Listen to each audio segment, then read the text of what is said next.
Hello and welcome to Mammon Podcast, a podcast where two mics talk about their top fives. This week you join us on our historic episode number 20, which we're going to be discussing our top 5 childhood movies. I say historic, I suppose every episode is like a historic milestone, isn't it? Yeah, but this 20 does feel big. It does feel very big. Like, we've been going for over a quarter of a year doing this. And, I think what's nice is we both agreed that we're going to talk about our, 20 favourite moments doing this so far, so I hope you've got those ready. So, my favourite moment was our first episode. My second favourite was our second episode. No, how have you found the actual topic of childhood movies? Yeah, piece of piss, mate. Piece of piss. Piece of piss. So I've done, I wouldn't say something a bit unusual. What I did is, in my head, I had these 5 films that I remember quite vividly watching a lot as a kid. And then I've rewatched them all and put them in order as how I'd find them now as an adult. So your top 5 are based on childhood, most watched, but then the way you've ordered them is based on how you viewed them on a rewatch as an adult. Yes. That's cool. I like Bit of a different way of doing it. There's only one. So my honourable mention I didn't rewatch, but I'll explain. Can I just say, by the way, you made me look like such a lazy piece of shit with the amount of effort you put in. I've got the excuse of having a kid that I can actually watch these and not feel weird. I didn't rewatch my number one, like I said, not my number one, sorry, my honourable mention, and that'll be explained why as we get to it. And my number 5, I actually struggled to get through at all, so I only actually managed half of this film, which is weird. But that's how I did mine. We've also got 2 guests this week, haven't we? Correct. You've been sent a list, and I've had someone record a list. Shall I let my person introduce themselves, and then you can introduce your one? Yep. Okay, let's turn the volume up this time, because last time I didn't. At number 5. Nope, that's completely wrong, isn't it? That's the wrong thing. It's going well. Hello. So I'm Lauren, and I am married to one of the mics. Featuring this week is quite a big deal because, as both mics know, I am not very good at deciding on a favourite, but I've tried my best, and I'm looking forward to discussing my top 5 childhood films. So I feel like explaining this running joke is sort of ruining it, but I don't think I've had a chance to tell you about this. Lauren realised the other day that no one who has been our guest so far has actually said which one of the mics they know. They've just said, and I know Mike through this. So she's decided Factually not to. True. Yeah. So she's decided not to say which one she's married. I don't think Shauna did. I'm sure she said I'm married to one of them. Oh, Yeah. engaged to one of them. Engaged to one of the mics, but I suppose it doesn't matter which one. And Siobhan said engaged to one of the mics' wife's cousin. I've completely gonna mess all this up, but you know what I mean. She's the fiance of my wife's cousin. It was a very long-winded way of saying it, I think. But yeah, this reminds me of when I was at a cafe in, I can't remember, it was Cardiff or something, after a night out. One of my mates was trying to explain how he knew Beryl from Beryl Baps in Derby. And he was trying to explain it. And he was like, "So she's my she's my wife." Like, what? He's like, "Wait, no, she's the wife of someone that my mum knows." Oh, brilliant. Right. So yeah, as you know, Lauren's doing this is quite a big deal for her to come up with a movie list. Yeah, I don't know if me and you've discussed this, but obviously me and Lauren have been friends for 3 years now or something. And she used to pick me up and drop me off at work. So we used to chat all the time in the car, and I would always try and make her list things, or she'd mention 2 of her friends, and I'd be like, "Which one's your favourite? Order them." Yes, you and would. She's an absolute nightmare for top 5s, or just between 2 things, saying which she prefers, and she gets genuinely panicked about it. Yeah, she really does. I'm even surprised about her number 1 and 2. I thought they'd be the other way around, but there we go. But yeah, it is quite a big deal, her actually making this list. The other big deal is, and shocking revelation, she's only listened to a bit of the podcast. She apparently tried listening to us when she was in the middle of, not in the middle of labour, but when she was being induced. But apparently the soothing of our voices didn't really help in the situation. Hey, at least she said our voices are soothing. I feel like they'd be grating. But yes, she's not really listened to many episodes, so shame on you, Lauren, because I'm hoping that she'll listen to this episode. But we'll see. We'll find out next week. Yeah. Stay tuned for episode 21 to find the answer to this. Right. Do you want to explain who you've found for a guest slot this week? Yeah, mine was my brother-in-law, Ben, who absolutely loves films. So I thought he'd be a good one to go. To be fair, I went for him for help on my list. So I got about 9, top of my head, that I thought, and then thought I'll just check with Ben, see what his is, see if I've missed any glaringly obvious ones. And then he ended up doing loads. I was like, you just want to send me your list, mate, because I think you know more about this topic than I do. There's a lot to get through this week, so I'm not going to even ask you how your week's been, unless there's anything exciting. No, I don't think so. Right, let's crack on then. Let's go. Right, in at number 5 for Mike, what have you picked? A film that I could remember vividly, but I had to Google to get the name of it. Okay. Like I could remember so many story beats. I can picture so many scenes in my head. Is it a well-known film? I don't know. I assumed so, just because I watched it so much on VHS as a kid. I want you to sort of try and explain a scene and see whether us or, well, myself or the listener can guess the film. Well, I think for me as a child, what really I thought was interesting was the protagonist, the actor who plays the main character. He's quite a famous actor for childhood films. Mm-hmm. But it starts off live action. Okay. And then most of the film is animated. And then it finishes live action again. I think I know the film. I think I know the film. Does it feature books?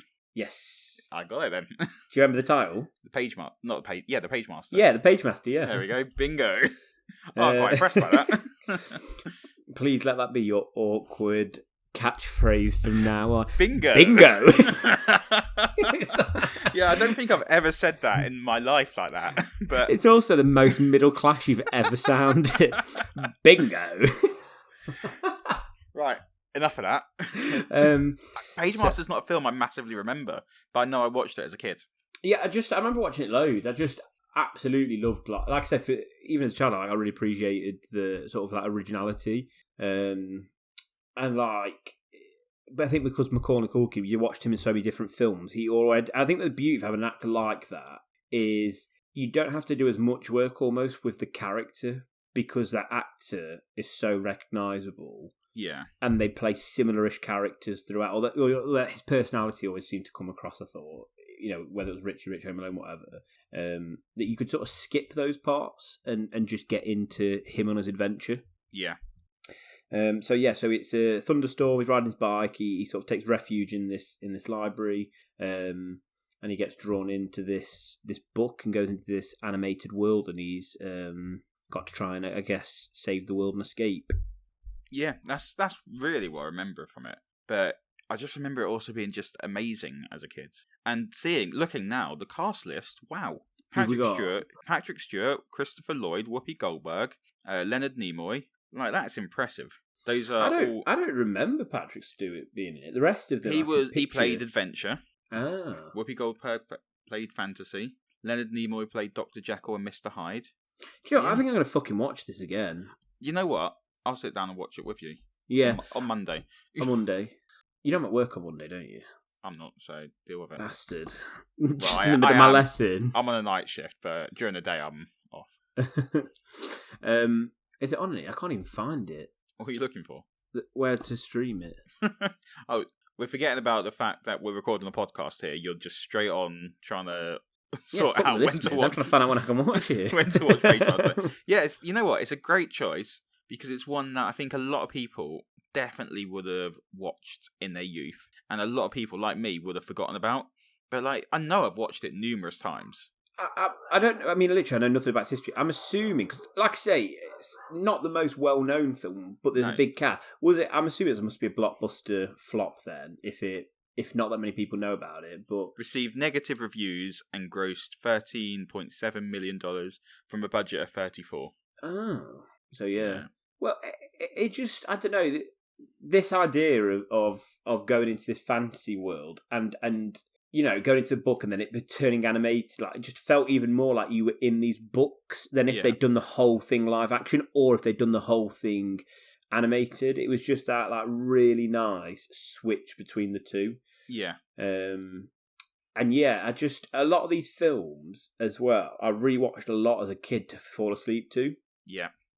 I think well, I don't know if we mentioned the podcast, but we mentioned before with We have Day mentioned Daycare, for we instance. mentioned on the podcast, yeah. Yeah. But yeah, so so many of these, I have such vivid memories of the first 20 minutes or so.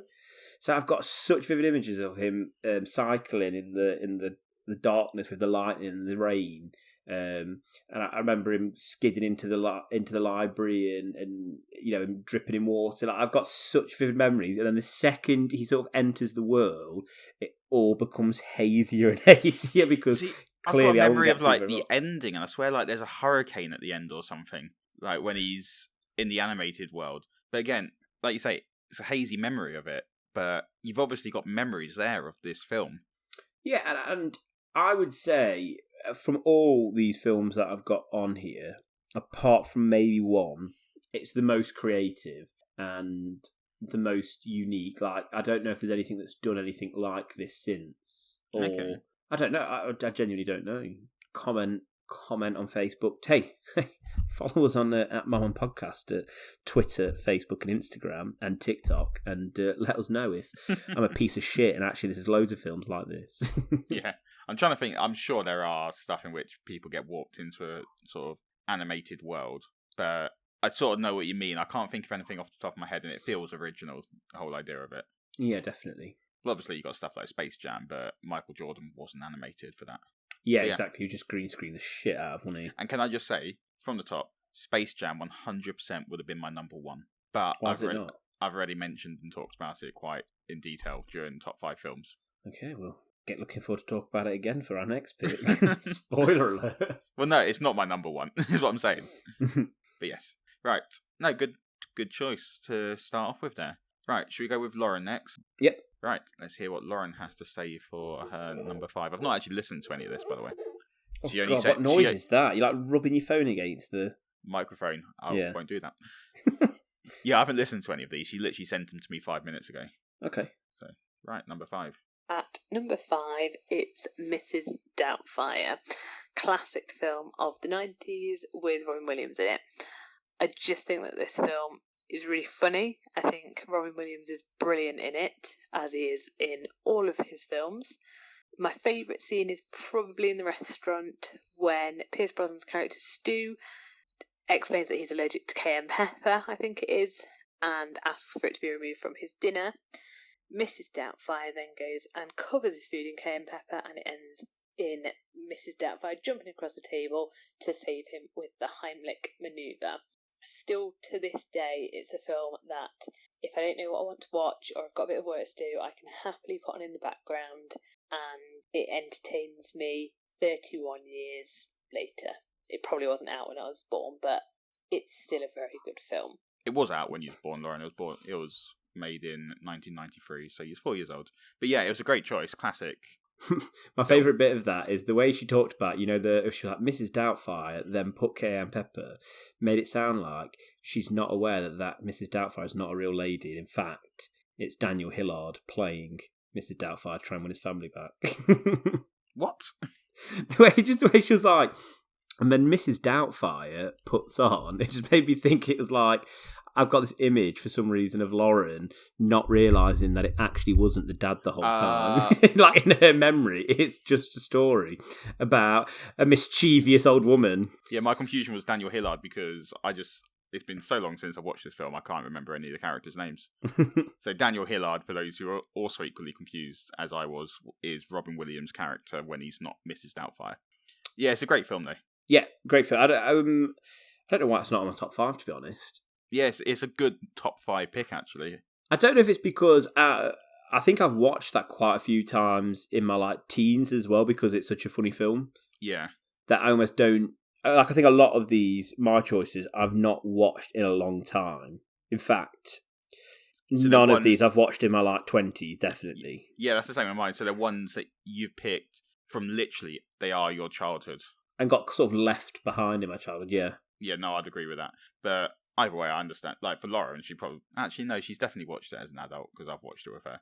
But it shows... What this film's great for is it shows off Robin Williams' acting chops. Apparently, have you heard that there's an R-rated version of Mrs. Doubtfire that exists? Because there's just so many deleted scenes with Robin Williams just spouting shit essentially that this incredibly rude version exists but isn't going to be made public. Well, I don't know why they didn't. That'd be amazing. It would be. I think especially now for an audience that grew up with Mrs. Doubtfire. That won't be offended by it, yeah. Exactly.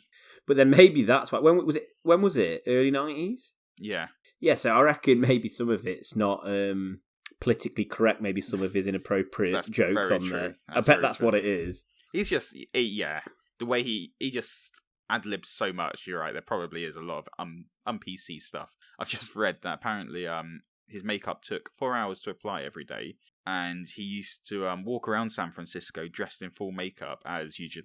I can never pronounce the first name, Mrs. Doubtfire, and on one occasion visited a sex shop to buy a large dildo and other toys. That's amazing. I just love the idea of him doing that. What was it? Well, I can't remember Mrs. Doubtfire's first name. She says it, doesn't she? When she's introducing herself, Euphigenia. I don't remember that. That rings absolutely zero bells for some reason. It's that Lauren quotes that line so much, like in Mrs. Doubtfire's accent. Like, what, just out of the blue? Yeah, we're like walking along the street and she suddenly says it. It's like, what are you on about? It's like, yeah. Was at a funeral once and she said it. Oh, God. we weren't. Right, yeah, so that's Lauren's number 5 pick. Let's hear Ben's. His number 5 is the classic, another Robin Williams film, Jumanji. Oh, brilliant. On a Robin Williams. I was almost going to pick Jumanji, and I've got a great anecdote to tell with Jumanji as well. Go for it. So it's an absolutely terrifying film for a kid to watch, in my opinion. So I remember going to the cinema to watch it when it first came out, and I think I went with my cousin Jane and my brother and my other cousin Sally. They went to go see a theatre show. Part of me wants to say it was Button Moon, but I doubt it because I was obsessed with Button Moon, and I definitely would have been the one to have gone to see Button Moon on stage. But either way, we went to the cinema to watch it, and it terrified me, like to the point that when I used to so we lived on the top floor of a flat. Whenever I used to walk somewhere in the middle of the night, I would put loads of books down and walk on top of the books to get out of my room, just in case the floor started sinking and I'd be sucked into the floor. Yeah, it used to terrify me. But also, it's a great film. As an adult, it is a great film. Do you know what scene stuck with me the most on this one? What? Don't know why, I just found it really satisfying. You know when they dig it up, and you've got all the sort of soil and dirt on top, the way that they just like knock it all off with their hand, so you can see it. Yeah, I found it really satisfying. Really good cinematography sort of style. Yeah, I don't know if it was that or it was just satisfying the way it sort of came out. Yeah, I don't know. It was and just you hear the jungle drums. It's yeah. It's a great film. And are you annoyed like me that the sequels are good? No, because I don't consider them sequels at all. Like, other than the name, tonally, it doesn't even. No, yeah, they're very different. If you could take the name Jumanji out, and it'd be absolutely fine as a film. Like, you don't need any. I feel like there's very little connection between the films, and I think that was the smartest move they did. Do you not agree though? They're fantastic films. Yeah, I've not seen the second one, but the first one I thought was good. Yeah, I did really enjoy it. Yeah, I don't think you'll get a bad film now. The Rock in. No, we started watching Baywatch the other day, and even that I'm enjoying. Yeah, exactly. Yeah. But yeah, even some of his rubbish first sort of ex-WWE ones were good. Like The Rock. Not The Rock. Welcome to the Jungle. Loved that. Yeah. The only one bad, really, is the Scorpion King, but he doesn't really do any acting in it. It's all CGI. I like the Scorpion King, Do you know there's 5 of them? Not the Scorpion King. I'm on about the Mummy. Yeah, but he's barely. That's more a CGI, isn't it? Yeah. But I enjoyed the Scorpion King, although I've not got many memories of it apart from him buried in sand. I think we should watch the Scorpion King 5. Let's do it. Right, anyway, we're meant to be talking about Jumanji. Jumanji is a great film. I love it. It is just a classic film.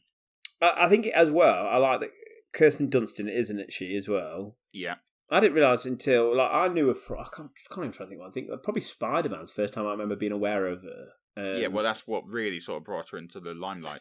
Yeah, but then at uni I watched that Interview with the Vampire and she was in that. She was really good in that as well. I've not watched that. And then obviously she's I didn't realise, obviously, when I watched Jumanji that it was Kirsten Dunst. She's just a child actor, wasn't she, obviously? Yeah. But obviously, yeah, she's in that as well. Yeah, I think she's really good in it because I think one of my pet peeves in films is some child actors can ruin a film for me. That's something I find really, really cringy, which I know is harsh because they're children, but I'd rather You know, like if they're doing like adaptations of stuff, Yeah. if they just age the children up so we could get older actors that were better. Yeah. Because apparently, like the number one trick is just you get a child that can remember their lines because you can't have them film too much. So they're not necessarily looking for the best child actors. They're looking for children who can remember their lines and not fucking halt the production for days and months. Yeah. No, I'd say both the child actors, let's say in Jumanji, are good. So, yeah. Right. Let's hear your number 5 then. My number 5 is a film I absolutely loved as a kid, and I've mentioned it on the podcast before. It was in my top 5 movie soundtracks. I absolutely loved it, and then I started watching it. And like I said, I picked my top 5 knowing what there's going to be from films that I loved as a child and remember just always being in my VHS player. But then since rewatching it, it's just, I don't know, I think it's because the acting's not great, it's quite corny, but it's Mighty Morphin Power Rangers, the movie. Yeah, we talked about this recently. So like I said, it was in my top 5 movie soundtracks. Yeah, that's right, yeah. Was it you who's telling me as well that like a lot of the action scenes are from not in the film but the show were like the Japanese version, they just put them across? I might have talked about that during the because the Mighty Morphin Power Rangers toys is talked about in the Toys That Made Us, and they talk about how sort of like it's based on a Japanese series called Super Sentai, in which they all the sort of whenever they're in the Power Rangers costumes, that's when it's scenes from this Japanese TV series. But obviously, when it's then just the kids in Biker Grove, is it Biker Grove? No, that's a. Let's go with it. Yeah. When Ant and Dec. Angel Grove is what I'm thinking of. Yeah, whenever it's sort of like that, you see their faces. It's when the US version's filmed. But for the movie, they actually filmed. It's the first time that they filmed actual Power Rangers specifically for the movie, and I think Rita Rapunzel and Zed, they're actual new actors instead of the Japanese actors that are used for it. But it was just really corny. I didn't get very far in the movie at all. Did you not get to the purple gunge thing? Because I remember that freaking me out. That Ivan Ooze appeared. It was just corny. Like at one point, I can't remember his name now. It's gonna bug me. Adam hit one of the villains with a door. He was like, "Let me get the door for you," and it was just, it was too corny. And it's a shame. I absolutely loved it. I remember going to the cinema to see it as well. And there's a picture of me and one of my best friends, like in the cinema with our thumbs up, like with the Power Rangers behind us, because like it was such a big deal for the Power Rangers to be on the big screen when we was a kid. But it just, unfortunately, like this is meant to be a list where we're promoting our top 5s, but this is the one shitting all over it. But this is the one that I was like, actually, no, I didn't enjoy it as much as I wanted to. Yeah, I remember, again, this was a really rewatch. I remember watching it whilst playing with my Power Ranger toys at the same time. Yeah. And like trying to act out the scenes. And I seem to remember when they have the big fight in a city. Near the towards end. the end, yeah. Like that's, I mean, I bet it looks shocking now, but that's epic. Like that's like what you see in like the Avengers and stuff like that. Yeah. Like I feel like it had a lot of ambition for a children's film. Oh, definitely, and it definitely had everything to appeal to a children's film. I unfortunately don't know what that scene looked like as an adult because, like I said, I couldn't get that far. But based on how Ivan Ooze appeared, and when I was rewatching it, when oh god, I've gone and forgotten his name as well, but Zordon, when he sort of destroyed from his time capsule and just lay there dying, he's just in a grey jumper. Just put him in a grey jumper to make him look as though he's this weird alien creature. Just in a fucking jumper. Probably though, the CGI cost so much back then that we're like, right, we've got to make some cutbacks here. Oh, I know. But yeah, that's my number 5. It was a great film and I loved as a kid, but no, it doesn't hold out as an adult. Oh, I know. You can hear the disappointment in my voice. If you were to ask me before I rewatched them all what my number 1 would have been, it would have been this. But the rewatch killed it for you. Yes. Right, let's hear your number 4. Already mentioned a little bit, and you spoke about it a lot, so I've not got loads to say about it. But it is Space Jam, because I watched that film a lot. And again, the scene I remember the most, I know we never said we were going to do this, but I feel like I've just got really vivid memories of certain parts, and again, they're all the opening. Is him just as a child playing basketball in his back garden. Yeah, I Believe I Can Fly. Like I said, Yeah. this is one of my favourite films of all time, so I could talk for hours upon hours with it about it.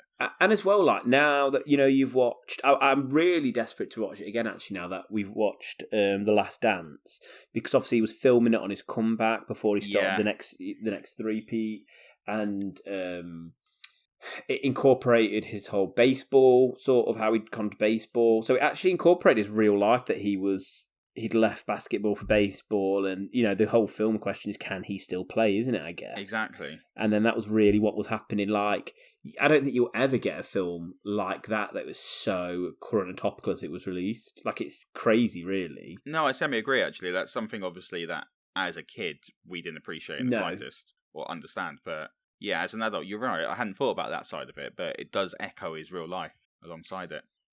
Especially at that point in his life, like in '96, when he did play against Bugs Bunny and everyone. Sort of in the film, it's portrayed as he played with Bugs Bunny, but he played against Bugs Bunny and Daffy Duck, didn't he, in real life? What do you mean? I'm just being a dick. Oh, I'm about to say, I was like, was there another film that I've missed? Is there a Space Jam 2? There is actually, Space Jam is a spin-off of an advert that he did featuring the Looney Tunes. I did not know that. Yeah. At one point, there was also meant to be sequels, and Tony Hawk's has revealed that there was meant to be one called Skate Jam at one point, and he was in talks to star in it. I mean, was Tony Hawk big enough to pull off a film? Well, I'd say, yeah, based on all of his video games. I know, but I don't know.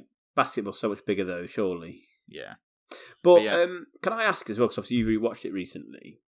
I realised relatively recently that I actually own 3 copies of it on DVD. God, you really loved it. Yeah. Obviously, from memory, mm-hmm. Michael Jackson's acting performance wasn't bad. Michael Jordan. Jordan even. Jesus. You know what? No, it wasn't. Considering that he was acting against nothing the whole time and had not done acting before. Yeah, no, it wasn't bad. And that's amazing, because I've seen some films or shows where they've tried to bring in like a real footballer. Like, there's a film called Goal and Goal 2. Oh, yeah. And they get some real footballers, like David Beckham's like, he says something like, if you carry on like this, you'll be as good as me one day. And it's just the cringiest fucking thing I've ever seen. Yeah, so you know what? Well, the fact that he couldn't do that for one line, but Michael Jordan was able to do it, like you say, not only for a whole film, not only as a lead actor, but as well, with failing not done acting before, to do it against nothing. There's no live actors with you. There's no real setting, so to speak. And really, like, the other actors really he acted against were Wayne Knight and Bill Murray. Like, those are 2 powerhouse actors there. Yeah, and he was still the star, wasn't he? Especially, like you say, with Bill Murray? Yes, thank you. You know me so well. Yeah, especially with Bill Murray, who could have easily stolen the screen there. Oh, easily. But yeah, no, great film. Absolutely love it. And should have been higher in your list, but I haven't heard what your other 3 yet, so I'll let you off. I think it's more just because number 1, number 2, like, I love the idea, and still to this day do. Mm-hmm. And number 3 is probably the one that I've watched the most. So that's why. Otherwise, it would be high. I think from that pure entity, as a film, as a child that I maybe enjoyed, on first watch the most. Yeah, it was probably Space Jam, but I didn't watch it as much as the next 3. Okay, that's fair then. That's fair. Right, shall we hear Lauren's number 4? Let's do it. At number 4, it's Hook, another Robin Williams film. Me and my sister used to watch this one a lot when we were growing up. In fact, if you ask me if I've watched Peter Pan, this would be the film that comes to mind even before the Disney film. As well as being very entertaining, there are some really nice heartwarming moments. A particularly emotional one, which still gets me to this day, is when Peter returns home after his visit to Neverland and reassures Tootles that he, in fact, did not lose his marbles, and he's been telling the truth all along. Yes, so has Lauren ever told you about the marbles? No, I don't think so. So, in Hook, there's a character, she says it's Tootles, I didn't actually know that was the character's name, who is continuously looking around the house when Robin Williams' Peter Banning goes to visit, and he's looking for his marbles because he's lost his marbles. Doesn't know where his marbles are, and obviously that's sort of like meant to be the fact he's going insane and everything. And then at the end of the film, Peter Pan has found the physical marbles and gives them back to him. And he goes, "The marbles! I didn't lose my marbles after all of this." And Lauren cries her eyes out every time that scene's on. Really? Yeah, legitimately, it's weird. You can almost just say marbles to her, and she'll start crying. That's so weird that that's what gets her. Yeah. But no, you know what I agree about in terms of it's the Peter Pan film that comes to mind. I'd say it's probably the best Peter Pan adaptation out there because it's very different in its way that it did it all. Like as an adult Peter Pan who'd completely forgotten about his childhood, and yeah, I love it. And also, can we just say Rufio? What's not to love about him? I'm going to annoy you now and say that I don't really remember too much of it. Okay, podcast's over. I think I've only ever watched it once, and I think I was half paying attention when I was a child watching Mate, it. it's so good. Genuinely, it really is great. So And- his basically Peter Pan's child gets kidnapped by Captain Hook, and he has to go try to Neverland and try and save him. It's got a great cast. So Robin Williams plays Peter Pan, Dustin Hoffman as Captain Hook, Julia Roberts plays Tinkerbell, Bob Hoskins as Smee, Maggie Smith as Wendy. Like fantastic cast. It's also got cameo appearances by Phil Collins. Glenn Close plays a random pirate in a beard that you wouldn't know is hers, and also it's got George Lucas and Carrie Fisher making out on a bridge. But it's just a great film. Like honestly, the fact that you haven't watched it, is one of the best kids' films out there, I'd say. So obviously, the real Peter Pan story is he never grows up, right? Yeah. So he was Peter Pan. Yeah. And he's forgotten he's Peter Pan? He basically has left Neverland. Did it say why? I don't think so, no. But since leaving Neverland, it's almost like he's repressed the memory, and he doesn't remember who he is, and he slowly remembers as the film goes on that he is Peter Pan, and all of the lost boys are like, "Oh my god, it's actually you, Peter. You got old." And yeah, it's just about him slowly realizing that his childhood was there. What happens with like Wendy and people? Because obviously then that's already happened, hasn't it? So Wendy's played by Maggie Smith and is old, so he knows all of the Darling family still. Yeah. So so he doesn't remember he was Peter Pan. Mm-hmm. Does Wendy remember she was Wendy who went with Peter Pan? Yes. So what, they just never spoke about it? They do, but he sort of always sees it as a joke sort of thing. Oh, okay. Yeah. What does he decide at the end? Does he decide to stay or leave? Oh, he leaves because he's got a whole family back in New York and whatnot. I might watch it again then. Yeah. No, it's really good. I've just seen a picture of Dustin Hoffman as Hook. He does not look like Hook at all. Oh, sorry, he doesn't look like Dustin Hoffman. How I picture him in my head. Yeah, he's very heavily made up. But yeah, it's a great film and a great shout by Lauren. Ben's one we won't talk about because we've just done it. His number 4 is Mrs. Doubtfire. Oh, okay. So, but I think really strong choice though. Jumanji, Mrs. Doubtfire, and we've had from Lauren Mrs. Doubtfire and Hook. So we're basically realising that those two love Robin Williams. Yeah, I mean, you're going to see more, I think, of commonality between these two as we go. Oh, really? Yeah. Interesting. Right. My number 4 choice is one that I think you would have heard of the films before it, but I don't think you would have watched the sequel to it. But it's the sequel that I more vividly remember watching as a kid, and it's Honey, I Blew Up the Kid. Yes. Bingo. I've seen the first one. You've seen Honey, I Shrunk the Kids? Yes. Yeah. So, for some reason, Honey, I Blew Up the Kid was more popular for me as a kid, and I absolutely loved it. And you talked about child actors not normally being that great. Yeah. The kid who plays, I can't remember it's Adam, that's it.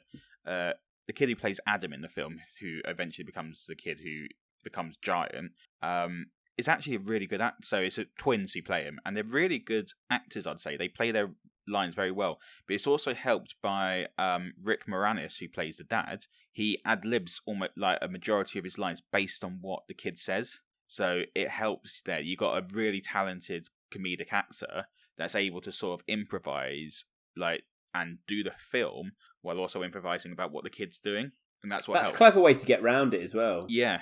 So it makes it seem a lot more natural in everything. It's also the first film to star Kerry Russell, who's quite a big actress now. From The Americans. Yes. Oh, knowledge. Knowledge there.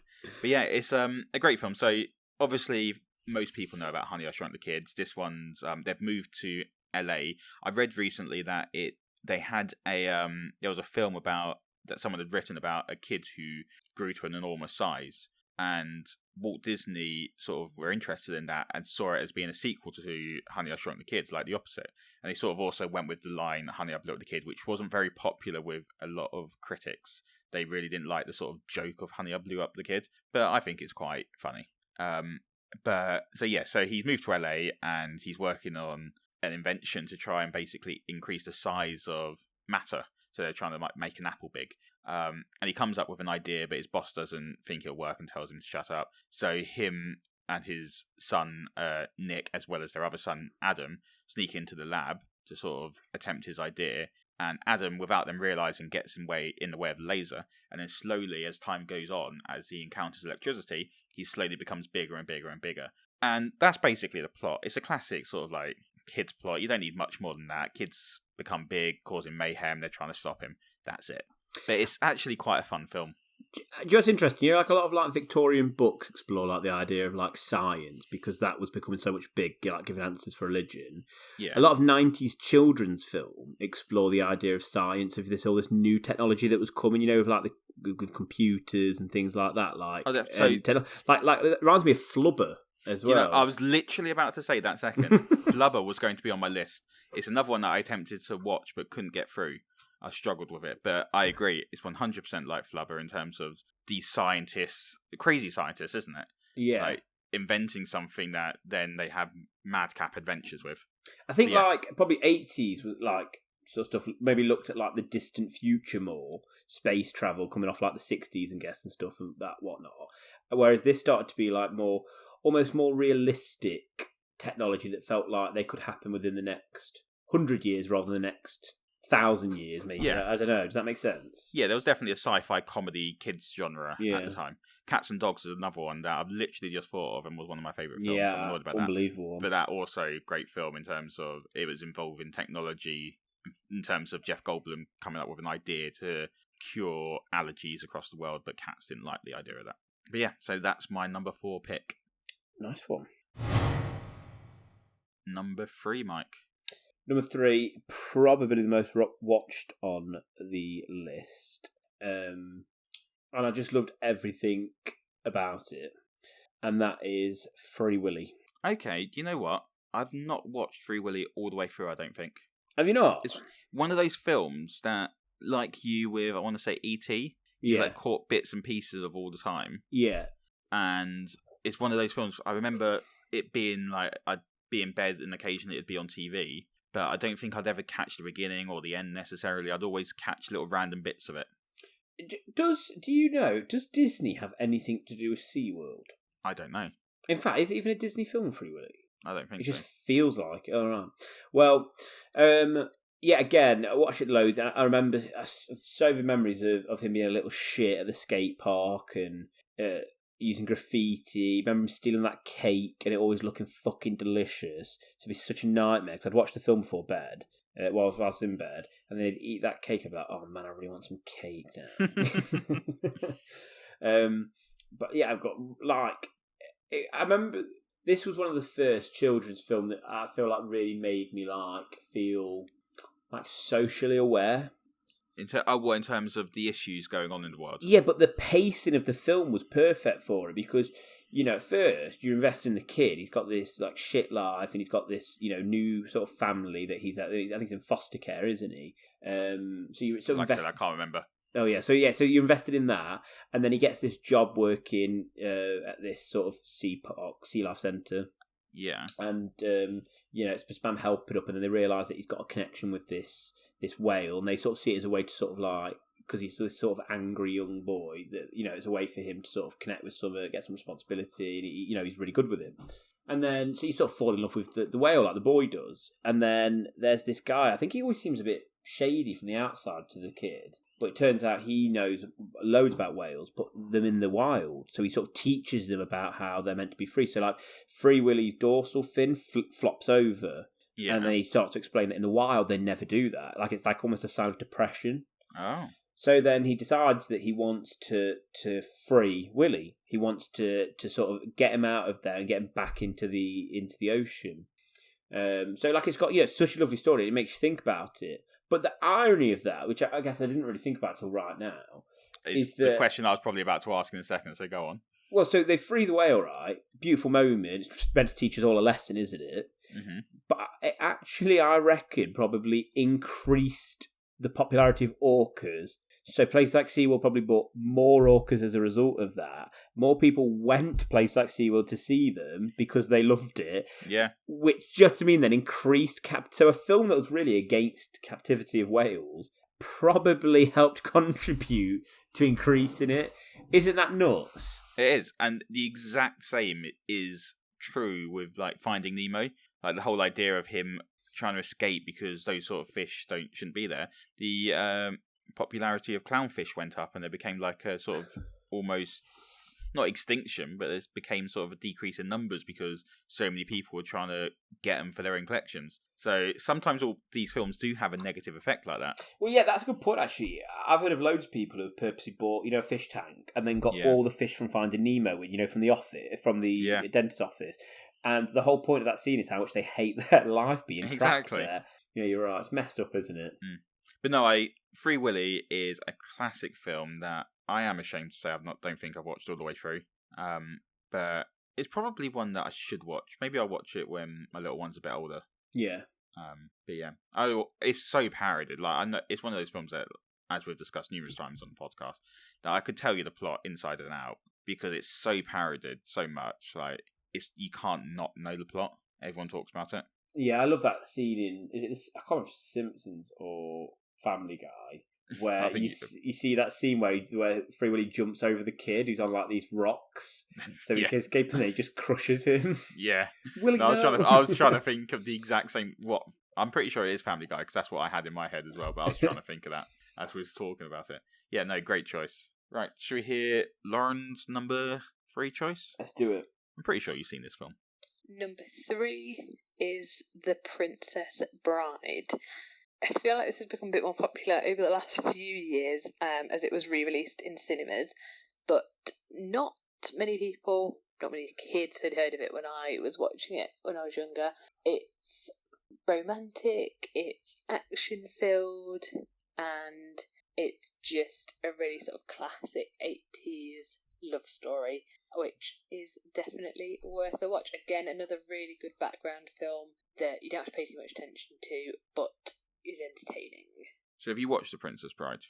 Yeah, I went on a IMDb top 250 hype at uni and tried to watch as many of the ones that I thought I'd be interested in. Yeah. And that was one of them, and I'd never really heard of it. But then, after I'd watched it, a lot of the lines or the scenes have been repurposed in other films. Yeah, it's a parodied film, isn't it? It's very parodied. Which is ironic because it's a bit of a parody within itself, isn't it? Yeah. I really like that. So much like Lauren sort of said in terms of it being a romantic film. And I'd say I was a bit like the sick grandkid at the beginning because I hadn't watched this film until, like Lauren said, it had been re-released in cinemas and me and her went because I knew it was one of her favourite films. So I was like, should we go to the cinema and go see this? And it was us and a load of old people in the cinema, which was quite funny. But I'd always just dismissed it and been like, it's quite a romantic, like Princess Bride. That's everything too feminine for me because I'm a macho man, as we know. But I'd sort of dismissed it because of that. But actually, it's just a great story. It's got everything you need in there. It's got action, it's got romance, it's got fantasy. Like comedy. Like it is genuinely hilarious. I think as well. It's got to be the strangest film I've ever seen tonally. Like I get what you mean. For the first 40 minutes, I was literally watching it like, I don't get it. Do you know what I mean? Because some bits took itself really seriously. Yeah. Some bits were like tongue-in-cheek. Some were just cheesy as hell. But I think that's the point. Like I remember the scene that sticks out for me most in some ways is the final battle where they're going into the castle. Yeah. Is that bit where it's like because that felt like, I was like, God, it almost feels like Lord of the Rings. Like this, it's like the tone's gone serious all of a sudden as they're going in. Like the tone changed. Like you felt the anger of the revenge story with I can never remember his name. Montago. Yeah. Did I get that right? Inigo Montoya. Yeah, you know what I mean. Like it was, and I think that's its biggest achievement in some ways is because it was able to switch from almost like breaking the fourth wall at times to taking itself really serious. You know what I mean? It just flipped about so much. No, I agree, and I think that's because if you consider what it's about in terms of it's a grandfather telling a story to his sick grandson, it's almost like he's adding stuff in to sort of make the story work in terms of impressing his grandson. And I think that's what happens in the film. That's what you're seeing there. And that's why I think tonally it's a bit all over the place, but it works so well at the same time.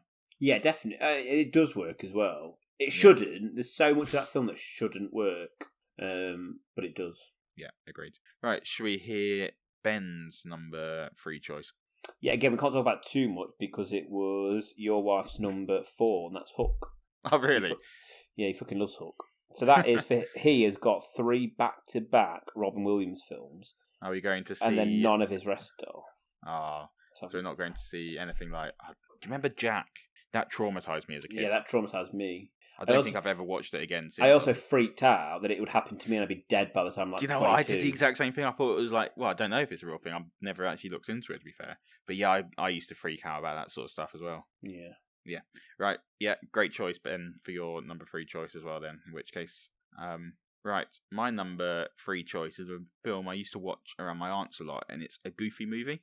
Is that the name, or is? Yeah, that's the name of it, a Goofy movie. I don't know if you were leading into it. It's a Goofy movie, and it's called Goofy Goes to... Yes. No, it's called A Goofy Movie. Have you ever watched it? I'm having a look at it now. So it basically starts... So the main sort of character in it is Max, who's Goofy's son, who is sort of... He's not misbehaving a bit in school, but he's sort of acting up because he's trying to impress this girl, Roxanne. And Goofy is worried that Max is going to go to prison, so... plans a big sort of vacation to go fishing with him.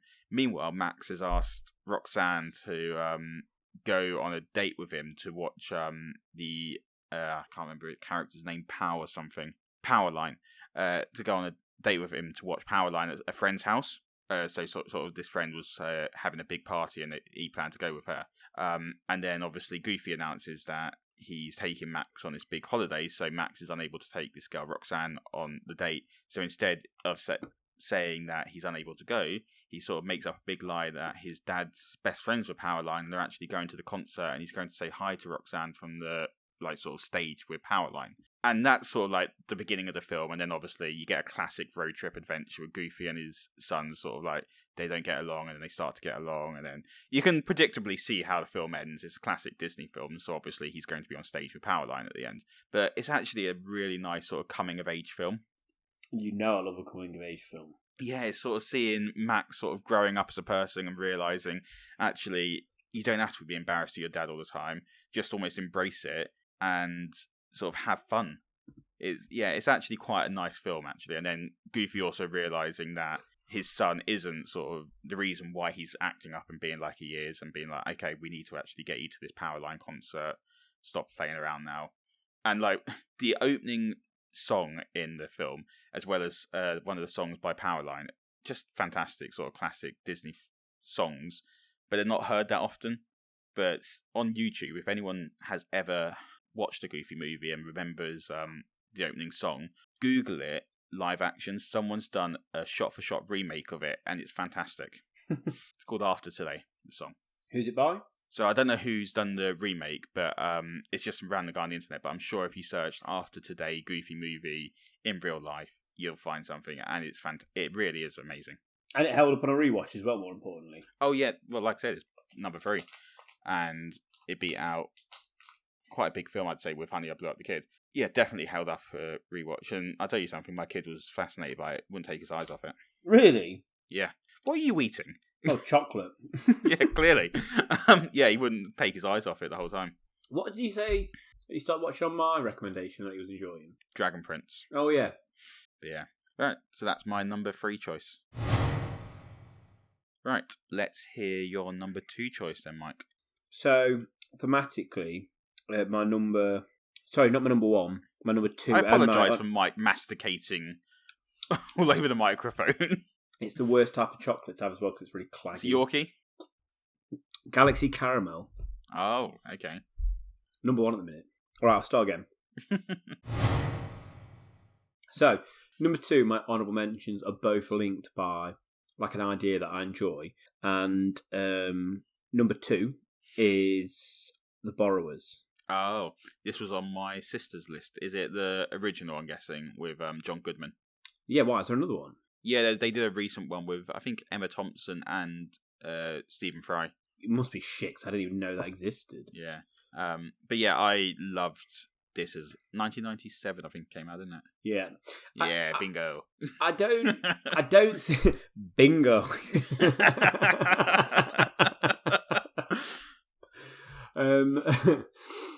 I don't... Even as a child, I knew it wasn't a great film. But the concept was just cool. Like I loved it when they were going in the kitchen looking. Was it for a battery? I think. Towards this right at the beginning. Yeah. Then having this little, little underworld underneath the floorboard, like little world or house. And I've got really vivid memories when they go to the milk factory and they get stuck in a milk bottle. Yeah. And like I say, so it wasn't so much the film. It was just more the concept that I loved because I just always remember playing with Lego and going, how cool would it be if you could shrink yourself whenever you wanted? So you could really play in these little worlds you make with Lego.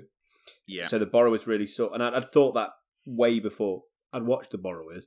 So to sort of have that, I think it's so cool as a kid is to go be like, oh, when you're a child, you think all your ideas are completely original and no one's ever thought it before, don't you? Yeah. So 100%. To see a film... I don't know, maybe that's why I love creative writing, because it's just so cool to see that, oh wow, this idea that I've had, someone's created. And I also, linked to this, I obviously didn't put it on my list because I only watched it a couple of years ago, is the Studio Ghibli version, because I didn't know this, but The Borrowers are Arrietty, yeah. Yeah, Arrietty, which is better than The Borrowers. But yeah, just absolutely loved that concept of this small group of people, because then as well as a kid you're like, oh, are they real? Are the borrowers in my house? And things go missing, because it was an answer, isn't it, for when things go missing? And as a kid, you 100% believe these sort of things happen. I think there was sort of a rational part of yourself that was like, no, stupid. But then there's that secret part, you're like, what if? Yeah. Do you know it has Tom Felton from Harry Potter in it? No way. Draco Malfoy played P. Greenclock. I told my sister this when she mentioned it to me the other day as one of her top fives, and she was in shock as well. It's got a lot of oh yeah, jeez, he's got his face just hasn't changed, has it? No, but it's got obviously Jim Broadbent as the father. Oh, it's got some Mark real Williams. Yeah. What? No, it's a great shout. The girl hasn't really been anything else. No, I've not seen the girl. Oh, and she's called Arrietty. So, I didn't realise. Okay, cool. Yeah. Maybe you should read the book by Mary Norton. Yeah. I'm pretty sure I had the book. Good knowledge. Pretty sure I had the book when I was younger, that's why. But yeah, great shout. Like I said, it's one that got discussed very recently with my family. Yeah, like I said, I don't have too much more to add to it. Like I say, for me, it was just the concept, and I think that was, I don't know, I just remember that being mind-blowing as a child, that something you thought was completely wholly original in your head, that someone had thought of, and then it was just cool to see something you'd always wondered about in live action, on a film. Like, okay, I can really imagine what this would have been like. And it was sick. I used to even sometimes leave out some of my Legos just in case they were real. Someone would come along. Yeah. Nice. Like it. Right, I've got a question for you. Yeah. What do you think Lauren's number one pick is? Well, I don't know, because she's an absolute piece of shit, and she's told me that The Princess Bride is her number one film ever. Oh, really? Many a year, yeah, which is obviously a load of shit. Didn't even make that. So, I haven't got a clue. Right, so let's hear our number two then, because this is the one that I thought was going to be our number one. Okay. I found it particularly difficult to separate my top two. Like I mentioned earlier, I'm not very good at deciding on a favourite of anything, so to actually pick an order for these films is very difficult. But in second place, it is Beauty and the Beast, and that's the original Disney version, not the new live action. Although I did enjoy that in the end. But the classic Disney Beauty and the Beast, that I think everyone has a Disney movie that they sort of find affinity with. Not that I'm calling my husband a beast, but I just loved Bell's story, and again, still something that I will watch if it's on, and I'm looking forward to introducing my little boy to. The biggest issue with her, so like I said, I've not listened to these. She said not calling my husband a beast, but she had no real reason for saying that. Yeah, if she hadn't mentioned that, no one would have thought. No, she didn't go like, I resonate with a story or anything like that. She literally just said, I also married a monster. yeah, like, thanks, love. No, go on. Well, I just say, I don't know why, but half of that I found that really odd because I'd clung on to the word beauty, and for half it I thought she was talking about Black Beauty. So then I was like, what the fuck? I don't remember this. And I was like, oh, Beauty and the Beast. Which she mentions a lot as being one of her favourite films of all time. So that's why I thought it'd be her number one. Yeah, but I would say, this and Princess Bride would have been number 1 and 2 if I'd sat down and thought about it. I would have thought she would have put. But yeah, no, it's still a great film though. And one that I think I avoided again as a kid because I was like, oh, Beauty. Like, it's like Disney princess films just weren't my cup of tea as a kid. But actually, it is a great film. And as an adult, I really appreciate any Disney film. Yeah, I'm about to say, I don't think there's many bad ones on there, are there? In, like, particularly sort of 90s onwards. No, the Renaissance, the Disney Renaissance, as they call it. Yeah. Jackie Chan performed the voice acting and singing for the Beast in the Chinese/Mandarin dub of this movie. Well, Wikipedia. Yeah, some good knowledge for you there. That's all I have. That's the only thing I have to add, and I want to see if I can now get a Jackie Chan fact for the rest of the movies that link to it somehow. If we'd gone for a bit older, I would have gone Rush Hour as one of my top films. Rush Hour, what a film. But too old. Yeah, Beauty and the Beast, great film. When we actually went to go see it, the remake in the cinema, Lauren almost completely missed the classic dance floor scene with the song Beauty and the Beast playing because she really needed the toilet, and I was like, "What are you playing at?" You know The Greatest Showman. Obviously, the top song that everyone was talking about is "This Is Me." Yeah, and you could tell it was coming up. You knew that song was about to appear, and she decides to go to the toilet just before. I was like, you knew it was going to come then. Like, that's the song that sort of was the big hype for the film. And then you completely missed it. But yeah. I did that when I went to see Rag and Bone Man. I went to see him and went for a cigarette and came back and he just finished Human. I was like, oh, fuck. Yeah. But at least you really didn't know when that was going to appear in his set. True. I think, like, I don't know. But yeah. I do enjoy Beauty and the Beast. I think it is a great film. And the whole idea of the story is great. Yeah, definitely. Right, what's Ben's number 2? It is a choice that I was going to pick, but then because I saw it was his number 2, I was like, I won't because we'll discuss it anyway. So I was being a bit sneaky here. Ooh. And that is Homeward Bound. Never watched it. What? I know what it's about. Is it about dog and the cat and something else going on a journey home? I mean, it's 2 dogs and a cat. I mean, there you go. Yeah, Homeward Bound. Yeah, it was awesome. I thought you'd bum it. It's got Michael J. Fox in. Has it actually? Yeah. Right. Has it? Podcast. I'm going to watch it. Maybe I'm wrong now. I went in really confident. I did what? So what? Explain the film. So this family have a dog and a cat, and they accidentally. So there's 2 dogs. Hold on. Oh wait, no, there is no. Sorry, yeah. So there's 2 dogs and a cat, and they're getting transported. I can't remember if it's from the first or second film. Now they're getting transported and they get lost, and the family are obviously devastated. But because the dog and the cat absolutely love their family, they go on this incredible journey across America to find their way home, and they can talk.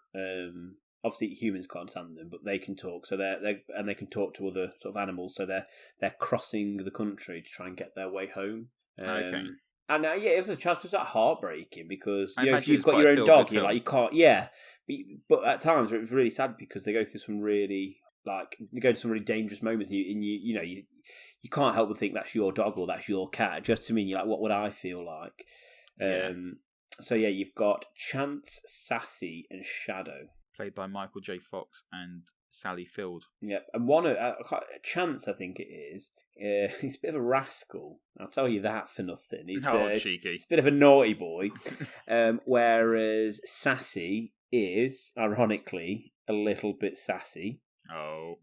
And Shadow's just the absolute fucking Don. He's the old boy dog who gets annoyed with how energetic the young pup Chance is, but he's a bit of the leader in there. He's a bit more stately, and he's like, look, I'm the leader here. We're going to get through. And it's quite nice because they don't really like each other. In the start of the film, the three pets. Yeah. But they bond on their journey as well, so it's quite nice to see. So it's like a coming-of-age film for dogs. And cats. Well, I like it. Yeah, it's really cool. Maybe I will go and watch it then.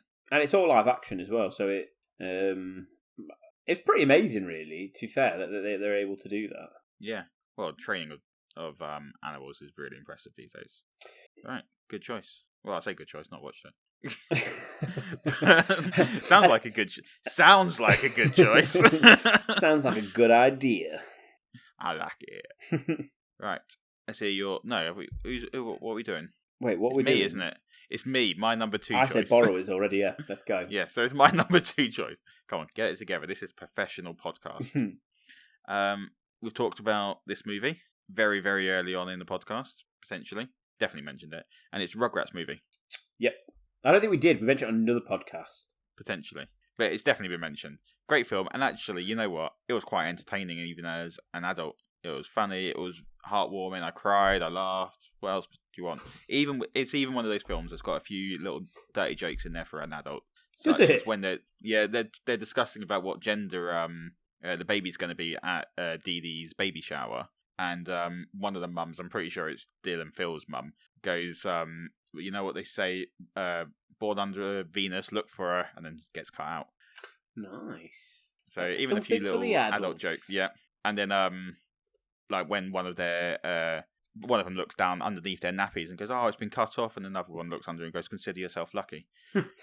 So a few little sort of penis jokes in there. But yeah, you know what? It does hold out, and it's a great film. It's got some great songs in it as well. Really quite what I was just enjoyable, about to fun say, songs. the scene that I think I remember, but maybe I'm confused with Rugrats in Paris, is where they're in the river, and is it these boots are made for walking?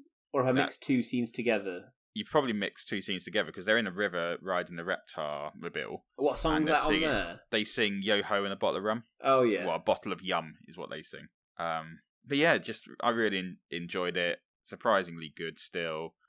Quite a nice little sort of feel good in terms of Tommy accepting his baby and sort of, even though his baby's a bit of a bully, realising that he needs to be the big brother and sort of take the responsibility and look after him.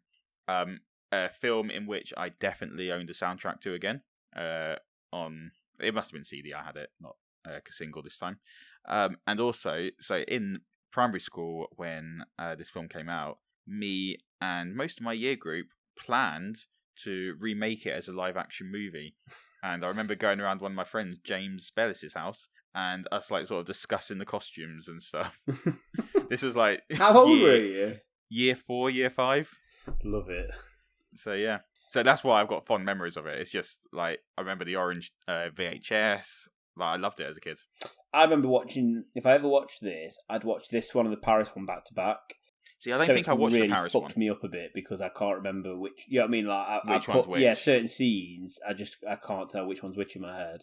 See, I don't think I've watched Rugrats in Paris, but I've definitely watched Rugrats Go Wild because they get Bruce Willis in to play Spike. Wait, what? Bruce Willis is in Rugrats Go Wild. Right. And he plays Is that with Spike the Wild dog. Thornburys? Is that a crossover? Yeah. Oh. Yeah. So obviously Spike can talk to Eliza Thornberry, and he's voiced by Bruce Willis. That's cool as fuck. Mm. Also, feel like what a waste of money because I bet they had to pay an absolute bomb to get him to do that. Yeah. Also, just read that Whoopi Goldberg, David Spade, Tim Curry were in this film. I didn't recognise their voices, but yeah, I see it now as both two as Rangers and one as a newscaster called Rex Pester. Well, I guess they're small parts, aren't they? Yeah. But yeah, loved the Rugrats movie, and I'm sure many other people did too. Yeah, I loved the show as well. Mm. And obviously, we know how much I loved the PS1 game. Yes, classic. The classic choice that started the podcast, really. Yeah, was the film's number one or games number one? It was. I don't know if it was number one, but it was in games. No, but I'm sorry. I mean, which one did we record first? Games or films? Games. Games. Wow. Games. Really is So, back to wow. Kicking it full circle, I am. I know. Honourable mention time. How many you got? Just the one. Oh, I feel like I could name 100. I'm annoyed. I'll say this now. I'm annoyed. I completely forgot about Small Soldiers. Yeah, another good one. Yeah, but I'm not going to mention any more than that. Otherwise, I'm annoyed. Other than the fact I'm annoyed about it. Let's hear your honourable mention then. Link to Borrowers with the idea of like little people. The Indian in the cupboard.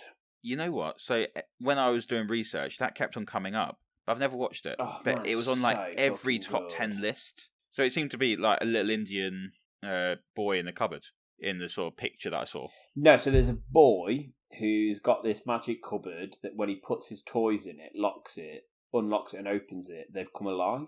Oh, okay. And then if he locks it and unlocks it again, they've gone back to being a toy. So he's got this toy like Indian, as in like Native American, sort of like cowboys in India. Yeah. And like he's like helping him and they're talking and he's learning about that life and that culture, I guess. And like he makes him like little areas to go hunting in his back garden, which was sick. And then he plays around with getting other toys. So I think he brings his toy Darth Vader to life and stuff like that at one point. Oh, okay. Which I bet again must have cost a lot of money to pay for the rights for that. But yeah, I can't remember too much of the film in terms of the storyline. But I just remember again just loving that concept, and I was like, because everyone's got their toys. Everyone at one point has wished that their toys would come to life. Toy Story particularly, obviously, really made that a thing. Small Soldiers ruined it. Yeah, yeah. Small Soldiers made us shit ourselves over it. But yeah, it was so cool because that made it feel like it could really happen, I guess. You know what I mean? If we could just all find this magic cupboard. And I remember trying to do something similar, but I didn't have a cupboard, so I just used my drawers. Just like open a drawer, put a toy in. Well, that's why it never worked, Mike. You was using the wrong tools. And I just remember the noise of him closing the cupboard, putting the lock in and turning it being really satisfying. No, I like it. One that maybe I'll have to seek out. Like I said, I'd not heard of it before until making my list, and it sort of came up in suggestions all the time. Yeah, I've just got this horrible feeling. I don't think it'll hold up very well, but I don't know. Right. But I remember there being like life and death and stuff in there. Like I think he also gets a toy cowboy who's then throughout the film trying to hunt and kill the Indian, and I think they explore that and this concept of I guess life and death that this little boy's learning about, because I'm sure the Indian has to kill the cowboy. I feel spoilers. Like, yeah, it's spoilers there, big spoilers. But I could be wrong. Like I say, my memory of actually like the storyline and stuff is incredibly hazy. But the concept is really stuck with me. Okay, no, good shout then. Did you hear Lawrence? Do it. I know what this is because I told her that she could have it as an honourable mention. So I'm intrigued to see how she explains it. My honourable mention is not a childhood film, but we used to watch it like it was a childhood film. So it's actually the BBC's Narnia series. My grandma had it on a VHS though that played it like a film, so it wasn't split into the episodes. It had all been edited together to make it more like a film, and we definitely watched that at least once a month at Grandma's house when we went there on a Monday for tea. So yeah, although it's not a film, that definitely featured very, very heavily in my childhood, and I just think it's the best version of the story so far. So that was me saying I don't know how she's going to explain it. She explained it very, very well, numerous times, the fact that it is a TV series and not a film, but basically what she said to me is because they just always watched it back to back, it never really felt like a TV series. It was more like a film. Yeah, well, I'm reading here that it was a 2 hour and 50 minute with all the episodes combined. 172 minutes, yeah. So that's fair enough to me. That's like that's why I said pick it as an honourable mention, because technically speaking, it's not a film, but that's why you get these honourable mentions. Fucking hell, Aslan's not looking great. Is he not? It's not an adaptation I've watched myself. Aslan, in this photo I'm looking at, looks like he has taken a fuck ton of drugs and he's flying on a different planet. He's just got black eyes almost. He didn't have a clue what's going on. So I'm guessing you haven't watched this adaptation either. No. Like Narnia, I read something earlier about how Tolkien and it's Carroll, isn't it? Lewis. Yeah. C.S. Lewis. C.S. Sorry, Lewis, not yeah. Lewis Carroll. C.S. Lewis were just on the complete opposite ends of the sort of fantasy spectrum. Whereas Tolkien would like have these really sort of connected storyline. C.S. Lewis would be like, "Fuck it, add Santa Claus. Why not?" Yeah, it made me laugh. Sort of just how very different they are. I've never ever read them. Have you not? No. I've not read them, obviously. Maybe that's something I'll read to my children in the future, maybe, but Yeah. maybe sort of catch them that way. I think they're very religion orientated. They've got a lot of religious undertones to them. I think that's, Because Aslan's effectively Jesus. but I don't. But I don't think. I think fantasy and sci-fi all do that, don't they? I think they all explore Yeah, I religion in suppose. their own way, don't they? Yeah. And obviously, not Jesus. Santa Claus is very religious. And real Yeah. kids. Yes, he is. Right. That's Lauren's honourable mention. Has Ben got an honourable mention? He does, and it is an absolute worldie of a choice. Is there a reason why it's an honourable mention? Yes, Ben is racist. And the film is Cool Runnings. No, I don't know why it's not mentioned. He's not giving any reasons for them. But yeah, Cool Runnings. What a great fucking film that is. Yeah, I agree. Almost one that made my list as well. Again, that the reason not for me is because I've watched that within the last 5 years. I watched it in my teens. Do you know what I mean? It doesn't feel like a childhood film because I've watched it a lot. Agreed.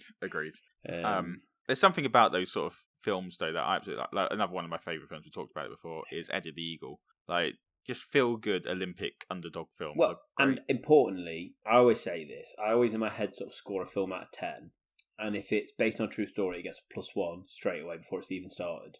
Yeah, and obviously it's based on a true story. Yeah, exactly. You know how I during lockdown I recreated a load of movies. Yeah. Lauren's gran actually Oh yeah, I've seen it. Yeah, recreated herself kissing the egg, lucky egg. they really committed to that, though, didn't they? As They well, did. That was really good. That. So yeah, no, great shout, absolutely fantastic film, and yeah, very funny. And I love John Candy; he's a brilliant actor from my childhood. So it's just great to see him in a film because he died far too young. Yeah, I'm taking that as the coach. So it's the coach. Yeah. He's someone that you remember from so many films: Home Alone, Uncle Buck, Planes, Trains, and Automobiles. I loved him. Right, my honourable mention is a film that my parents tell me was my favourite film of all time as a kid. Like, both of my parents have said this actively, but I've not got any memories of apart from the very early little bit of it, and it's Dumbo. I literally only remember really the train, the storm. I remember them hammering in some pegs in the storm, and Dumbo being nursed to baby mine in his mum's trunk, but I don't really remember anything else about it. So that's why it's an honourable mention, because apparently it was my favourite film as a kid, but can't really go further than that. Yeah, I'm sure I saw it, but I don't have many memories of it either. Yeah. But yeah, sorry parents. Although I did tell you this was going to be the case when we were speaking last weekend about. Did you let them know? Thanks I told for them, helping. Yeah, I was no, like, thanks. well, they basically said, well, Dumbo. I was like, yeah, see, the thing is. But yeah. Yes, but also no. Apparently not. Right. It's also weird to think that it was released during World War II. That seems so inappropriate, doesn't it? Why does it seem inappropriate? What, making a film during the war? Yeah, and then releasing it to cinemas. I don't know why. Yeah, You know, but it's an American film, and they didn't show up until right at the end and claim that they won the war. I guess so. But do you know where I'm coming from, though, at the same time? Yeah, I semi-do, but at the same time, you got to live your life, haven't you? Yeah. It's only an hour and 4 minutes as well. Yeah, exactly. It's the shortest Disney film. Moving on very swiftly to our number one picks. So, my mum said that she genuinely, because of this film at one point, considered taking me to a child psychologist. Interesting. Because I apparently would come home from primary school, put the VHS in, watch it, hysterically cry about it. About this one scene was like absolutely incredibly traumatizing to me as a child. So I'd come down crying, mum would console me, and then I'd go upstairs, or I don't know, back into the living room, whatever, and I'd rewind it, start watching it again. Really? She was like, why is he putting himself? And then she said you'd cry hysterically again when you got to that scene that absolutely tore you apart. How far in the movie is the scene? It's towards the final act, I'd say. Is it My Girl? No, although that's another traumatising one, isn't it? That's what, like, I'm tearing up now just thinking about my girl. It just genuinely, it traumatized me so much. Anyway. And that film is The Fox and the Hound. Oh, okay. And it was just seeing, like, their friendship was beautiful, wasn't it? Like, they shouldn't be friends. And then, you know, when they're sort of like, they hunt him, he doesn't understand it. Like, just absolutely kills me. It actually hurts my heart a little about bit. It. Yeah. And I know it sort of all ends well, but that part used to properly break me up. And I don't know if it was just in my head, like as a kid, maybe I was like putting myself and my best friend growing up in you know, in those positions. I don't know, and thinking, God, how horrible that'd be if your best friend was sort of turned against you. I don't know what it was, but yeah, it used to fuck me up apparently. But I keep watching it. I can understand why. But it's such a great film. No, I agree. It's not one that I've got massive memories of, but I do remember at the same time. Yeah, that makes sense. That makes perfect sense. And I just have as well. Again, even as a child, I remember. I feel like I don't know, but maybe it's just an adult, but I seem to remember being impressed with how they transitioned him. They did sort of a sort of montage section of him growing up. Oh, really? Yeah, I just remember just it being like really nice seeing him grow up, but so quickly in that part of the film. I just remember that making me really happy. Are they? I can't. Like I said, I can't remember. Do the animals talk? They don't, do they? Yeah, they do. Oh, they do. Okay. Yeah. Like I said, I couldn't remember. Oh, it's Kurt Russell and Mickey Rooney. Quite big names. Yeah. Is Kurt Russell's son the new Captain America? And Kurt Russell was in Guardians of the Galaxy too. Yeah.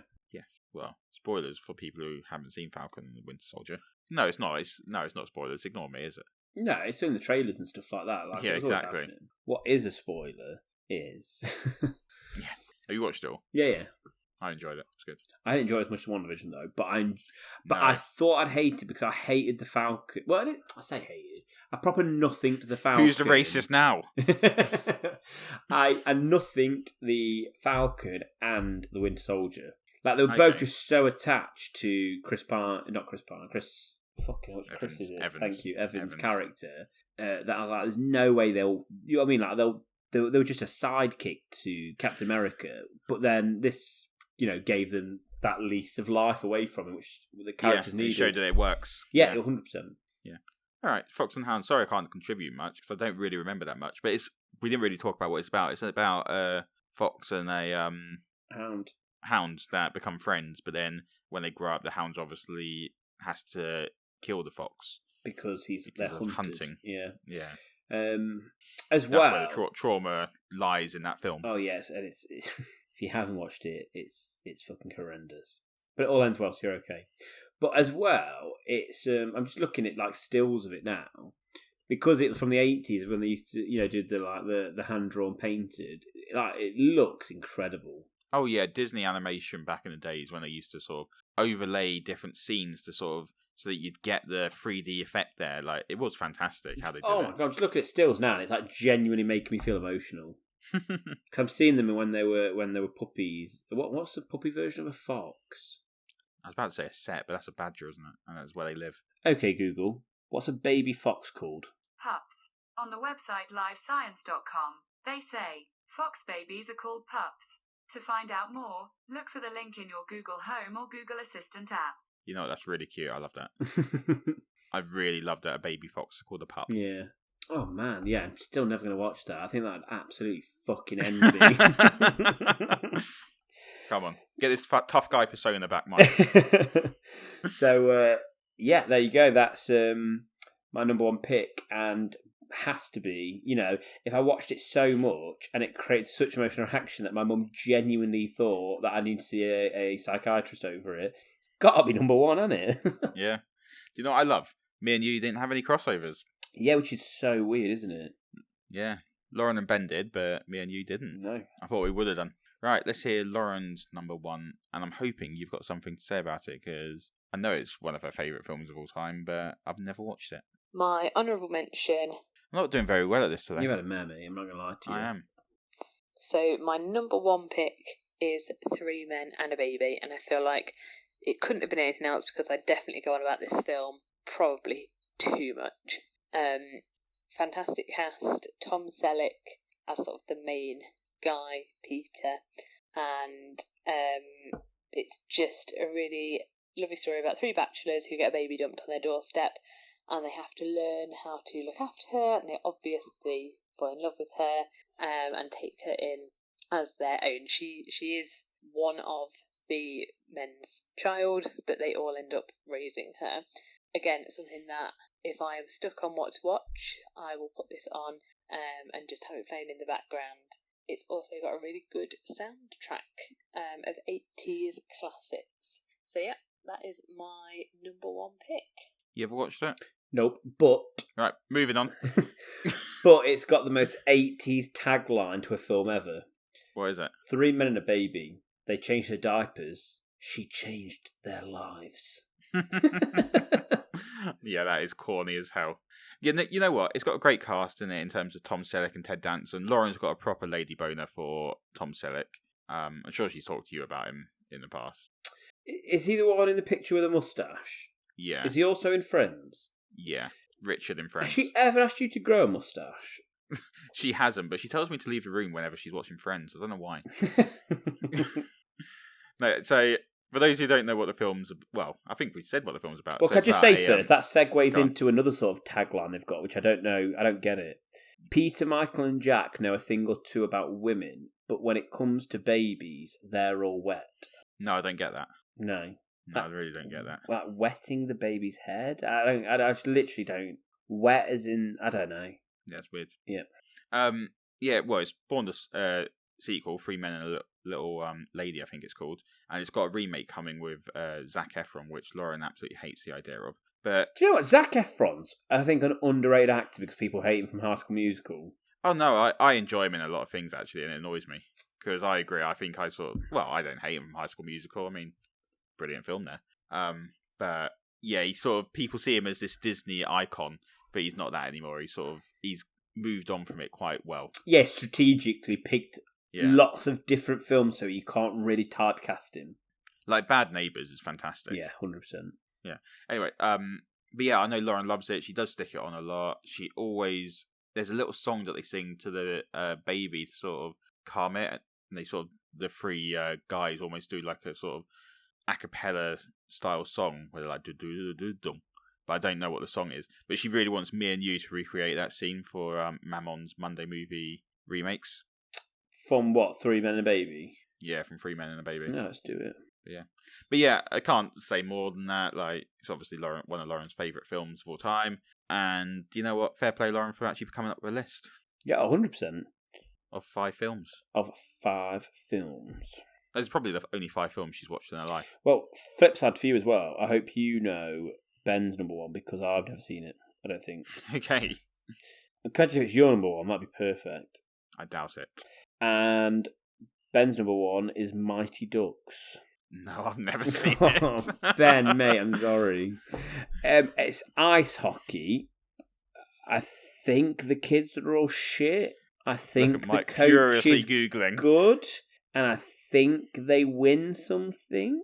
I think it's your classic sort of 90s sports comedy film in which obviously it probably goes down to the last minute and there's one of the guys about to take a shot in front of the goalie and it's about to hit 0 on the clock and he hits the puck and clock goes to 0, but I don't know the rules of hockey. Maybe if it's in the air it doesn't count until it's on the floor, and then it slides past the goalkeeper and they win and everyone's all like yeah, because it was the kid that was bullied in high school. I reckon. Imagine if you bang on. I wouldn't say I'm too far off, to be honest with you. Just someone based let on us what know. those sort of films are like. But you know what? It's big enough to get a Cobra Kai style sequel on Disney Plus, isn't it? Has it? Mighty Ducks Game Changers, yeah. So it features I think it's one of the kids from the series, Emilio Estevez. No, that's not right, because that's Michael Sheen's real name, isn't it? No, Emilio Estevez is the star, according to IMDb. Oh, there you go. So Emilio Estevez is like the coach in this series, and he's training a load of new underdogs, I assume. So yeah, it's big enough to get that, and I know a lot of people talk about it as like a classic 90s film from their childhood. Yeah. It's just a shame we've never watched it. I'm sure I'd like it. I think I'd like it as well. Should we watch it? Is that what we're saying? Well, you know what? No, I've got this plot in my head. I'm going with that. Do you want us to read the tagline? They'll do a better job than mine. No, not tagline, but the mini summary. A self-centered Minnesota lawyer is sentenced to community service coaching a ragtag youth hockey team. It's going to be, it'll be something, it'll be that cheesy, don't want to be there, but they change his life. Probably. Didn't it, well, it's had 2 sequels, and I'm pretty sure it had an animated TV show. Oh my god, that's really inappropriate, by the way. Guess what he's been sentenced for as well? What? Being a nonce, and they send him to work with a youth hockey team. Really? No, but can you imagine? That'd be mental, wouldn't it? Did you make that up?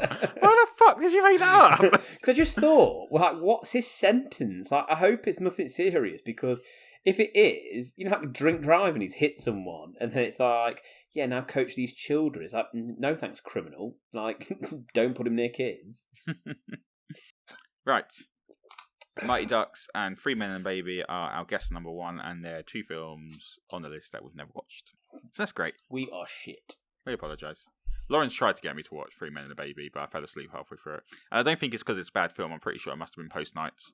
Right, my number 1 is quite possibly, even as an adult, it's actually hilarious and a lot of fun and doesn't take itself seriously. Can I just ask, where was this on your list before watching? What number? I think still number 1. I thought you said it was going to be... No, yeah. So maybe number 2? Yeah, maybe number 2. Okay. Definitely high. If I was to say a Tarzan spoof... George the Jungle? Yeah, you know Bingo! We got a catchphrase. I mean, it's fantastic, is it not? I'm guessing you've watched it. Yeah, I've got vivid memories of going to my cousin's house, and they had 3 VH... Well, I'm sure they had more, but they only had 3 that was ever next to the TV or on the TV cabinet. And George the Jungle was always there because they must have watched it loads. Yeah. So for those who don't know, it follows the same sort of plot as Tarzan. Not much more. I would say it is Tarzan. I don't think there's any difference in the plot. It's about a guy in a jungle called George. He always swings from the trees, but he always hits trees as he goes. He meets a girl called Ursula, and they travel back to New York, but then some guys are trying to kidnap the gorillas, an ape named Ape, played by John Cleese. And he goes back to the jungle to save them. That's the whole plot. You don't need much more than that. But what I love is it's got a narrator who sort of is narrating the film, and they sort of argue with the narrator, and he says it it is actually hilarious. Really quite funny. I just love Brendan Fraser, to be honest. Yeah, it was peak Brendan Fraser, really, and apparently it's the role that after seeing him in that, they decided to cast him for The Mummy. Oh, and what a film! Do you know what? When I think of the perfect Sunday 3pm, 4pm film, it's The Mummy. Yeah, I'd agree. And The Mummy 2 is fantastic. Also terrifying, though. The second one's not terrifying. Although I hate the scarab beetles. They always used to freak me the fuck out under the skin. Yeah, that used to freak me out as well, actually. Anyway, we're talking about George of the Jungle. Apparently it's a remake of a cartoon TV series cartoon. Never watched that, but apparently it's almost in terms of the narrator and the things the narrator says and things that happen in it, it's almost exactly like that. And it's it's a great sort of adaptation of this cartoon, but I've not seen the cartoon to agree whether it is or not. I just found out that Leslie Mann played Ursula. Yeah, and Thomas Hayden Church is Lyle Van de Groot. Who's Thomas Hayden Church? He was in Spider-Man 3 as the Sandman. He was also in Sideways. Don't remember Sideways. About a load of wine tasting people with Paul Giamatti. Yes, I do know exactly what you're about, and that's actually a really good film. Yeah. It's actually got quite a good cast in it. Like I say as well, John Cleese playing Ape named Ape. Just looking at a picture of Thomas Hayden Church, I can hear his voice. Yeah, he's got a very distinctive voice. Yeah. Hasn't he? Yeah. Oh, there you go. Tarzan, apparently, not Tarzan. Fraser originally auditioned for the title role of Disney's serious animated adaptation of Tarzan, but didn't get the role. He lost out to Tony Goodwin, but got this role as George of the Jungle instead. Wow. I know which one I'd prefer. What, as an actor, or do you mean to see which? As an actor, because I'd say you're obviously going to be more well known for playing someone than voicing someone.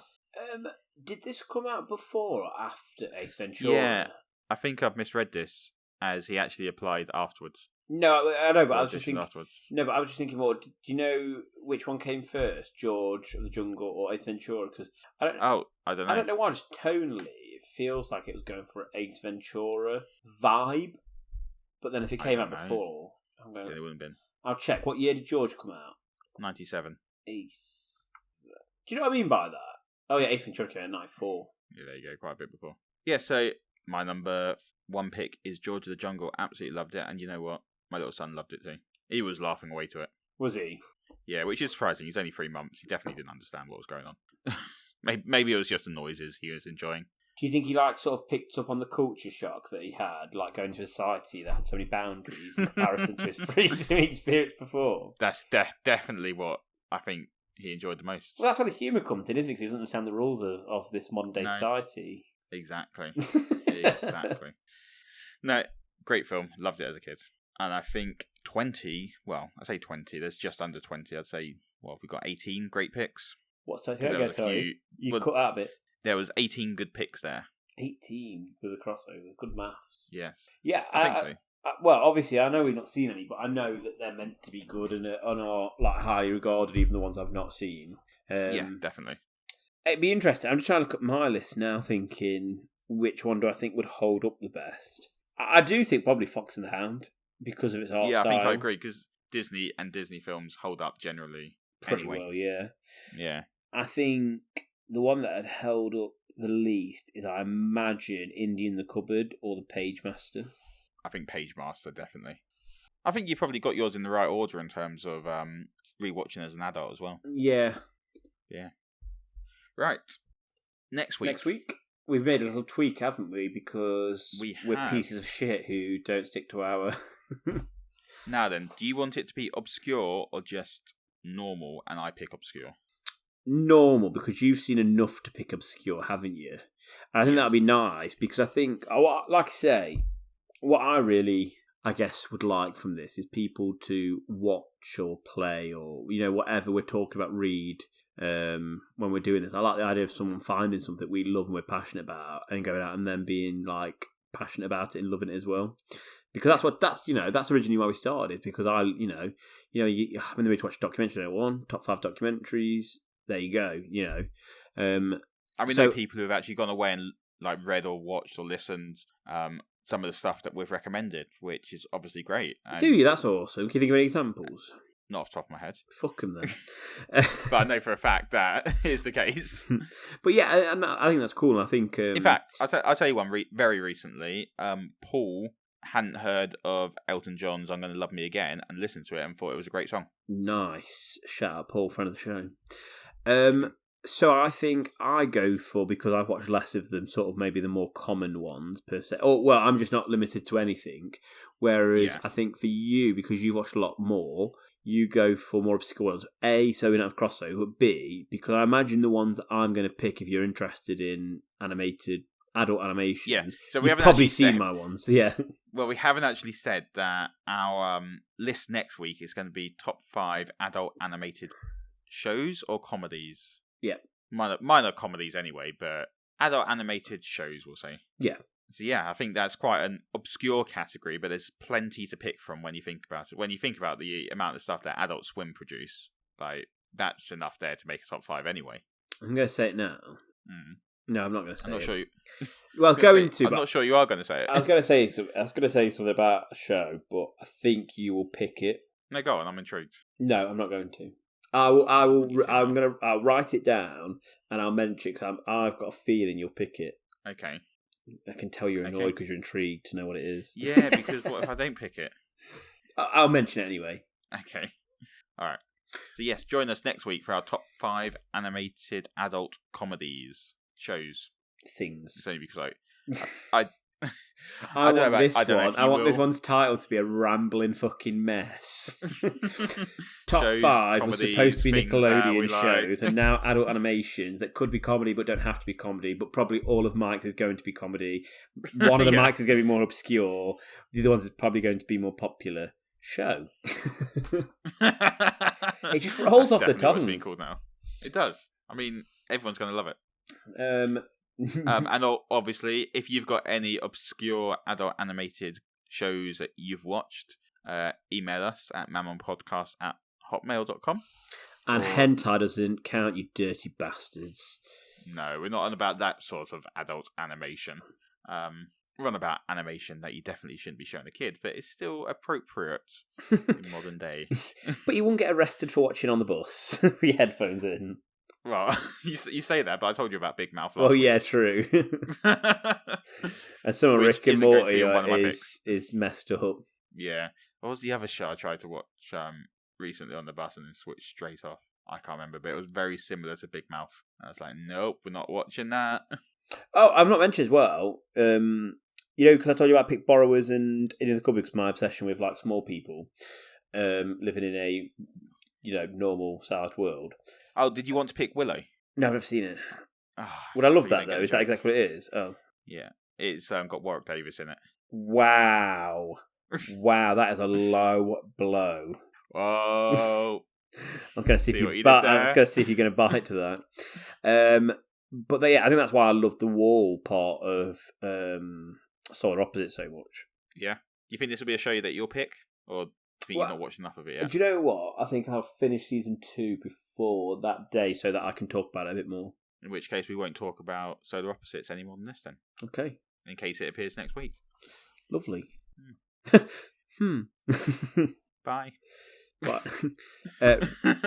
But seriously, I need to get my Twitter numbers up because what are you on Insta? 290 something. Oh fuck! I look like a piece of shit. You Instagram followers. I mean, first of all, how the fuck are that? Because we've never had an episode that've got 290 people listen to it. So, I mean, thank you, Siobhan. Probably. Yeah. Although you said, didn't you, that there was not a lot of crossover there? Well, I don't know if there was. Anywho. Hold on. Yeah, 299. Come on, who wants to be the 300th follower? We will give you a shout out if you are the 300th follower. There we go. Just need one more to make it. We're rambling, as usual, at the end now. And I'm not sure we can afford to ramble with how long the podcast is. No, this might actually get cut for once. But if not, follow us on social media, at Man Podcast, at Twitter. Fuck the rest of them. They've got large enough numbers. Get my Twitter numbers up there. But, Facebook and Instagram are also available. Oh, yeah, they're there. They're there, but sign up for Twitter. I'm going to start a MySpace account and see if I can get more numbers than your Twitter. I'm going to start a Bebo account and get people to start sending me love on there. Do you remember Bebo? I do remember Bebo. I had a Bebo account. I'm just going to open up every account and see if I can get more love than your Twitter. Is the Page Master on Netflix? I don't know. But is this how we're going full circle? You starting by trying to find out what Page Master's on, to ending to see what Page Master's on. If anyone's got Page Master on DVD, can we borrow it? Oh yeah, 100%. Send it our way, especially if you don't want it. Right, and with that, we've been. Oh, go on. Not available on anything. Oh, scandal! You can't even buy it though. It's not like like sometimes it comes up and you can't buy it on Amazon. All of mine are readily available on Disney and Netflix. I don't know what any of mine are on. Well, obviously Fox and how to be Disney. I obviously Googled it, so I know. Or watched them, should I say, so I know. You're a better person than me. Right, let's stop rambling and end the podcast.